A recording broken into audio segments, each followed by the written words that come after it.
میں اب بھائیوں سے گزارش کروں گا کہ جو مائک نمبر 2 ہے سینٹر میں، یہاں اگر کوئی غیر مسلم بھائی ہو تو ان کو سوال کرنے کا موقع دیا جائے۔ جی بھائی، مائک نمبر 2 سے سوال کر سکتے ہیں۔ میرا نام امر دت ہے اور میں نے اس رمضان میں اسلام قبول کیا ہے۔ میں آپ کا بہت بڑا فین ہوں اور میں نے اسلام سچی نیت اور دل سے کیا ہے۔ میرا سوال یہ ہے ذاکر بھائی کہ اسلام قبول کرنے کے لیے ختنہ کرانا ضروری ہے یا نہیں؟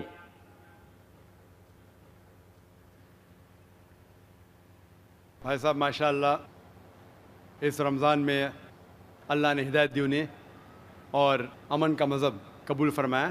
میں دعا کرتا ہوں اللہ سبحانہ تعالیٰ سے کہ آپ کی انشاءاللہ جد و جہد کو قبول فرمائیں، اس دنیا اور آخرت میں بھی انشاءاللہ آپ سفلتا پائیں گے۔ آپ کا سوال تھا کہ جب غیر مسلم بنتا ہے، اسلام قبول کرتا ہے، تو ختنہ کرنا ضروری ہے کہ نہیں؟ ختنہ کرنا جب ایک انسان مسلمان بنتا ہے تو فرض نہیں ہے لیکن سنت موقدہ ہے۔ فرض نہیں ہے لیکن سنت موقدہ ہے، یعنی بہت اہم سنت ہے۔ It is recommended. کیوں؟ کیونکہ کئی وجہ ہے۔ آپ شاید جانتے ہیں کہ سائنس ترقی کرنے کے بعد سائنس آج یہ کہتی ہے کہ جب ایک بچہ پیدا ہوتا ہے، پیدا ہونے کے بعد اگر اس کی ختنہ ہوتی ہے تو اسے بہت کم چانسز ہے carcinoma of the penis, cancer of the penis ہونے کے بہت کم چانسز ہے۔ اسی طریقے سے کئی بیماریاں ہیں جو ختنہ کرنے کے وجہ سے یہ بیماری اس لڑکے کو، اس آدمی کو ہو نہیں سکتی۔ مثال کے طور پہ دیر از دا پریپیوس وچ از دیر، اس کے وجہ سے وہ زپ میں اٹک سکتا ہے، they can be problem with it. Furthermore آج کی ریسرچ یہ بھی کہتی ہے کہ جو شخص ختنہ کر چکا ہے اس کو ایڈس کے چانسز اور کم ہیں۔ ایسے کئی ریسرچز ہے، آپ اگر میرا کسٹ سنیں گے سائنس کے بارے میں، اس میں اور ڈیٹیل سے کہا ہوں کہ کیوں ختنہ کرنے کو کہا گیا اسلام میں۔ تو محمد صلی اللہ علیہ وسلم کی سنت ہے، ختنہ کرنا چاہے، بہت اہم سنت ہے، کرے تو بہت اچھا ہے لیکن اسلام میں فرض نہیں ہے۔ Hope the answers the question. Mic number 3 میں اگر کوئی سوال ہو تو کر سکتے ہیں۔ جی برادر۔ السلام علیکم، ڈاکٹر ذاکر نائک صاحب، میرا نام نیلیش آمبور ہے، میں اورنگ آباد سے آیا ہوں۔ میرا سوال یہ ہے سر آپ سے، آپ جب کسی ہندو گیتا یا وید کا حوالہ دے کر اگر آپ کچھ بولتے ہیں یا قرآن سے وہ ملتا ہے تو کیا اس کے اوپر ہم عمل کر سکتے ہیں؟ بھائی صاحب کا سوال ہے کہ جب میں گیتا کا حوالہ دیتا ہوں، وید کا حوالہ دیتا ہوں، دوسرے مذہبی کتابوں کا حوالہ دیتا ہوں، جب وہ قرآن سے ملتی ہے تو کیا ہم اس کے اوپر عمل کر سکتے؟ قرآن کی بات یا وید کی بات کریں یا گیتا کی بات؟ گیتا یا وید کی؟ گیتا یا وید۔ تو اگر جو چیز وید اور گیتا میں لکھی ہے اور جو قرآن سے ملتی ہے، کیا ہم ان پہ عمل کر سکتے ہیں؟ میرا کہنا یہ ہے کہ قرآن کو کہا گیا فرقان۔ فرقان مطلب وہ چیز جو سچ اور جھوٹ کے بیچ میں جو ڈفرنس ہے اس کو پہچانتی ہے۔ فرقان یعنی فرق، حق اور باطل کے درمیان جو فرق ہے اس کو پہچانتی ہے قرآن۔ جس طریقے سے میں نے کہا کہ کئی پیغمبر آ چکے محمد صلی اللہ علیہ وسلم کے پہلے، اسی طریقے سے قرآن میں لکھا ہے سورہ رعد میں سورہ نمبر 13 آیت نمبر 38 میں کہ ہم نے ہر دور میں ایک کتاب نازل کی ہے۔ نام سے صرف 4 کتابوں کا ذکر ہے، توراہ، زبور، انجیل اور فرقان، قرآن۔ لیکن اس آیت کے مطابق کئی کتابیں نازل کی گئی ہے، ان کا نام سے ذکر نہیں قرآن مجید میں، لیکن جتنی بھی کتابیں قرآن مجید کے پہلے آئے وہ صرف ایک امت کے لیے تھی، ایک گروہ کے لیے تھی، اور وہ سارا پیغام محدود تھا ایک وقت کے لیے۔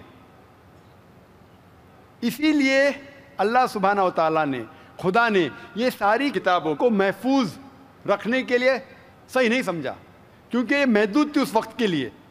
اسی لیے یہ جتنی کتاب پہلے نازل ہوئی وہ محفوظ نہیں ہے، نہ اس کی ضرورت ہے، لیکن کیونکہ قرآن مجید آخری کلام ہے اللہ سبحانہ و تعالیٰ کا، اسی لیے اللہ سبحانہ و تعالیٰ خود کہتے ہیں سورہ ہجر میں سورہ نمبر 15 آیت نمبر 9 میں کہ ہم نے اس قرآن مجید کو نازل کیا ہے اور ہم اس کی حفاظت کریں گے۔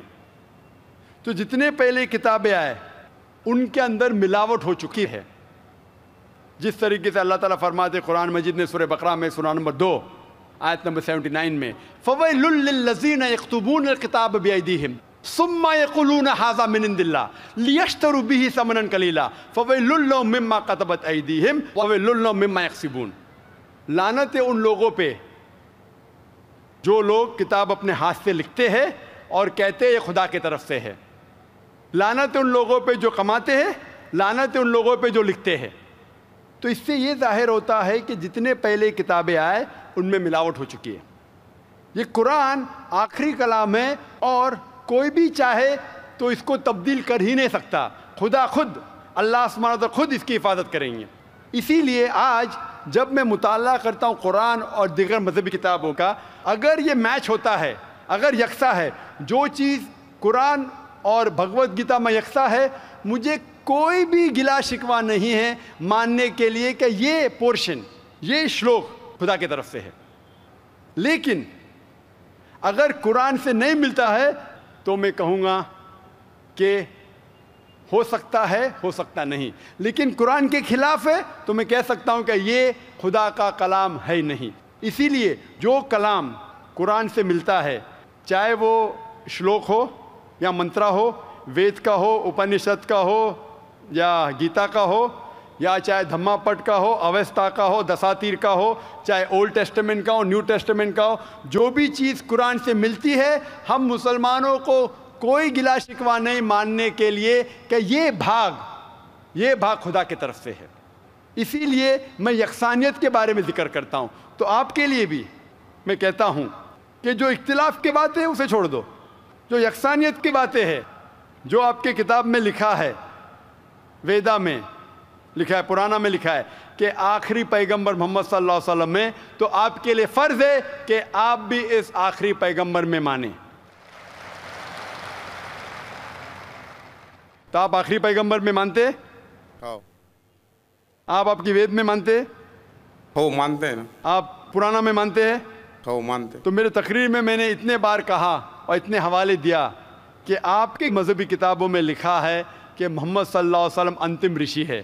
آپ کل کی پرانا پڑھیں گے تو ان کے والد کا نام لکھا ہے وشنو یاس عبداللہ، ان کے والدہ کا نام لکھا ہے سمتی آمنہ۔ وہ کہاں پیدا ہوئیں گے؟ سنبالا میں، مکہ میں، وہ چیف آف سنبالا میں، قریش کے خاندان میں، ساری چیزیں میں نے کہا۔ تو اب آپ مانتے ہیں کہ آخری پیغمبر محمد صلی اللہ علیہ وسلم ہے؟ ہو مانتے ہیں نا۔ ماشاء اللہ۔